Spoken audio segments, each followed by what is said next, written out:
এই গল্পটি থেকে আমরা শিখব, কেউ যদি কারো ক্ষতি করতে চায় বা নিষ্ঠুর হতে চায়, তবে সে যে কোনো অজুহাত খুঁজে নেবেই, বা এক কথায় দুষ্টের ছলের অভাব হয় না। একদিন এক রৌদ্রোজ্জ্বল দিনে ছোট্ট একটি ভেড়ার ছানা মনের আনন্দে ঝর্ণার ধারে পানি পান করছিল। ঠিক তখনই সেখানে হাজির হলো এক ধূর্ত নেকড়ে। কচি ভেড়ার ছানাটিকে দেখে তার জিভে জল চলে এলো। সে ওটাকে খাবে বলে মনস্থির করল, কিন্তু খাওয়ার আগে একটা অজুহাত খোঁজার ফন্দি আঁটল। নেকড়েটি হুঙ্কার দিয়ে বলল, এই যে ছোকরা, তুমি আমার খাওয়ার পানি ঘোলা করছো কেন? ভেড়ার ছানাটি অবাক হয়ে বলল, আমি তো আপনার পানি ঘোলা করছি না।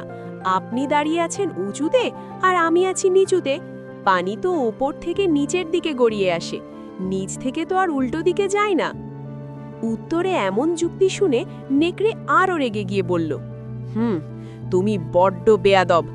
আমি শুনেছি গত বছর তুমি আমার নামে বাজে কথা রটিয়েছিলে।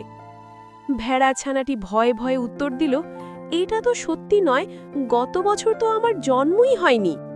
তখন নেকড়েটি বলল, তাহলে নিশ্চয়ই কাজটা তোমার বাবা করেছিল, ব্যাপারটা একই।